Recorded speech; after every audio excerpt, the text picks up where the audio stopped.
আজ ২৬শে মার্চ বাংলাদেশের ইতিহাসে এক গৌরবময় দিন, স্বাধীনতা দিবস। এই দিনটি শুধুমাত্র একটা তারিখ নয়, এটি লাখো শহীদের আত্মত্যাগ, একটি জাতির সংগ্রাম এবং স্বাধীনতার অদম্য চেতনার প্রতীক। আর এই মহান দিনটিকে স্মরণীয় রাখতে 18 বছর পর আবারও অনুষ্ঠিত হলো বাংলাদেশের জাতীয় প্যারেড গ্রাউন্ডে এক বিশাল আয়োজন, স্বাধীনতা দিবসের প্যারেড। সকালের আলো ফুটতে প্যারেড গ্রাউন্ডে শুরু হয় প্রস্তুতি, চারদিকে নিরাপত্তা, শৃঙ্খলা আর উৎসবের আমেজ। ছোট বড় সবাই অপেক্ষা করছে এক বিশেষ মুহূর্তের সাক্ষী হতে। ধীরে ধীরে ভরে উঠছে পুরো মাঠ, দেশপ্রেমের রঙে রাঙানো মানুষের দল, সবার চোখে একটাই অনুভূতি, একটাই গর্ব। এরপর আসে সেই মাহেন্দ্রক্ষণ, রাষ্ট্রপতির আগমন। রাষ্ট্রপতি যখন প্যারেড পরিদর্শনে নামেন, পুরো মাঠ জুড়ে নেমে আসে এক ভিন্ন আবহ।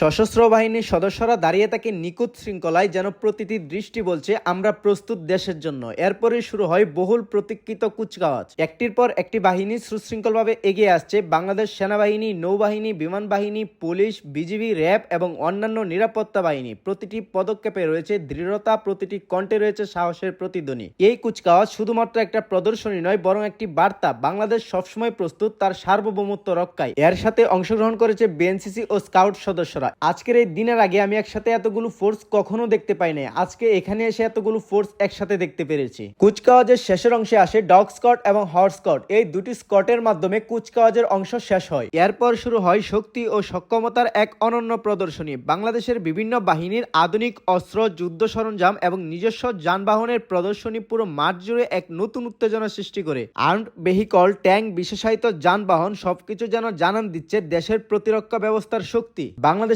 প্রত্যেকটি বাহিনীর নিজস্ব সরঞ্জামগুলো এখানে প্রদর্শনী করা হচ্ছে গাড়ি বহর দিয়ে। এছাড়াও অনেক কিছু এখানে দেখানো হচ্ছে। তো আমরা আগে যে জিনিসগুলো বিভিন্ন মুভিতে দেখতাম, টিভিতে দেখতাম, সেই জিনিসগুলো আজকে সশরীরে সচক্ষে দেখতে পারছি। এটা দেখার পর অনুভূতিটাই অন্যরকম। আমাদের এই বাংলাদেশে এত পরিমাণে গাড়ি বহর আছে, এত পরিমাণে সরঞ্জাম আছে, এখানে না আসলে এগুলো না দেখলে কখনোই বুঝতে পারতাম না। পুরো মাঠের দর্শকদের চোখে তখন এক বিস্ময়, মনে গর্ব, এই আমাদের বাংলাদেশ। কিন্তু আসল চমক তখনও বাকি। হঠাৎ করে সবার দৃষ্টি আকাশের দিকে। একটির পর একটি যুদ্ধ বিমান আকাশে উড়ে যায় গর্জন তুলে। তারপর শুরু হয় রঙিন এক প্রদর্শনী। বিমানগুলো আকাশে উড়িয়ে দেয় লাল সবুজ রং, যা তৈরি করে এক অপূর্ব দৃশ্য। বাংলাদেশের পতাকা যেন ছড়িয়ে পড়েছে আকাশ জুড়ে। হেলিকপ্টারগুলো অংশ নেয় এই মহড়ায়। কিছু হেলিকপ্টারের মধ্যে বাংলাদেশের পতাকা এবং তাদের বাহিনীর পতাকা লাগিয়ে তারা মহড়ায় অংশ নিয়েছে। নিখুঁত সমন্বয়, দৃষ্টিনন্দন ফরমেশন, যা সবাইকে মুগ্ধ করে।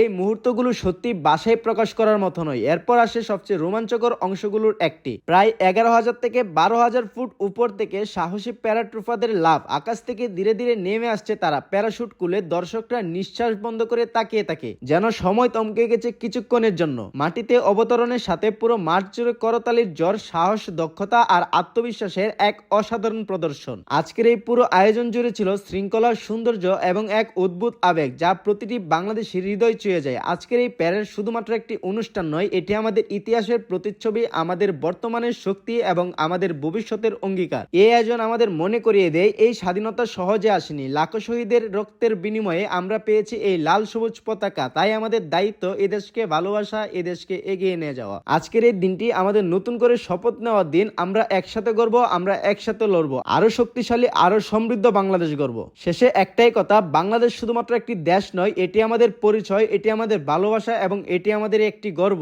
প্যারেডের সকল কার্যক্রম যখন শেষ হয়ে যাচ্ছিল, তখন সবাই উঠে পড়ছিল। উঠে পড়ার পর কেউ ছবি তোলাতে ব্যস্ত, কেউ পুরো প্যারেড গ্রাউন্ড ঘোরাতে ব্যস্ত। ঠিক সে সময় আমাদের বাংলাদেশের প্রধানমন্ত্রী প্যারেড গ্রাউন্ড থেকে বের হয়ে যাচ্ছে। আর আজকের এই প্যারেডের অতিথিবৃন্দরা সবাই তাদের গাড়ি বহর নিয়ে নিজস্ব গন্তব্যস্থানে চলে যাচ্ছে। ছোটবেলায় এই জিনিসগুলো বাংলাদেশ বেতার এবং বিটিভিতে দেখতাম, কিন্তু আজকে সেই জিনিসগুলো স্বচক্ষে সশরীরে দেখতে পেরেছি, যার জন্য আমার অনেক বেশি ভালো লাগতেছে। আজকের অনুভূতিটা ভাষায় প্রকাশ করার মতো না। আমার পক্ষ থেকে সবাইকে জানাই মহান স্বাধীনতা দিবসের শুভেচ্ছা। আর আজকের এই জাতীয় প্যারেড গ্রাউন্ডে কারা কারা প্যারেড দেখতে গিয়েছিলেন অবশ্যই কমেন্ট সেকশনে জানিয়ে দিন। ভিডিওটি ভালো লাগলে অবশ্যই একটি লাইক, কমেন্ট, শেয়ার করে অন্যকে দেখার সুযোগ করে দিন। আজকের মতো এখানেই বিদায় নিচ্ছি। দেখা হচ্ছে পরবর্তীতে নতুন কোনো গল্প নিয়ে। ততক্ষণ সবাই ভালো থাকুন, সুস্থ থাকুন। আল্লাহ হাফেজ।